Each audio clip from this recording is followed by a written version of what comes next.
ओल्या नारळाची चटणी बनवतो, त्यासाठी मी इथे ओला नारळाचे काप घेतलेले आहे. डाळवं घालते, डाळवं म्हणजे चणा डाळ. आल्याचे तुकडे देखील मी 2 घालते. मिरचीचे तुकडे देखील मी टाकलेले आहेत. लसूण पाकळ्या घालते, कोथिंबीर देखील मी घालते, ती साखर घालते, मीठ घालते. कोरडे जिन्नस असे वाटून घेऊन याच्यामध्ये पाणी देखील घालून मी बारीक करून घेते. बारीक करून घेतलेली आहे चटणी मी एका कढईमध्ये काढून घेतलेली आहे. आता आपण याला तडका देऊ. आपले तेल छान तापलेले आहे. याच्यामध्ये आपण जिरे घालून घेऊ, मोहरी देखील घालू, उडीद डाळ 1 चमचा घेतली ती पण घालू, त्यासोबत हिंग अर्धा चमचा तेल घालू, कढीपत्त्याची पाने. छान असं आपल्याला ही फोडणी भाजलेली आहे.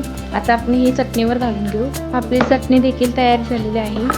2 कप असा रवा घेतलेला आहे, म्हणजे 1.5 कप घेणार आहे. 2 ग्लास पाणी घालू, पाणी असं नितळून घेतलेले आहे, दही घालून घेऊ. आता आपण हे बॅटर चमचा साहाय्याने मिक्स करून घेऊ. मिक्सरला फिरवून घ्यायचे आहे. शकता इथे असं बॅटर मी तयार केलेलं आहे. मीठ घालून घेते. तर आता आपण इनो घालून घेऊ. इनो घातल्यानंतर आपलं पीठ हे फसफसलं जातं, त्यासाठी मी मोठं पातेलं घेतलेलं आहे.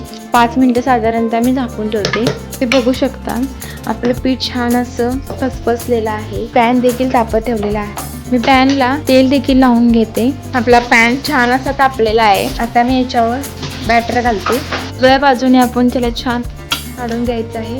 दोन्ही साईडनी छान असा भाजून घेतलेला आहे. डोसा स्पंजी होतो डोसा, तुम्ही बघू शकता. मऊ लुसलुशीत होतात अगदी डोसे. आता मी काही काढून घेते प्लेटमध्ये. बघू शकता अगदी मऊ लुसलुशीत असा आपला डोसा तयार झालेला आहे.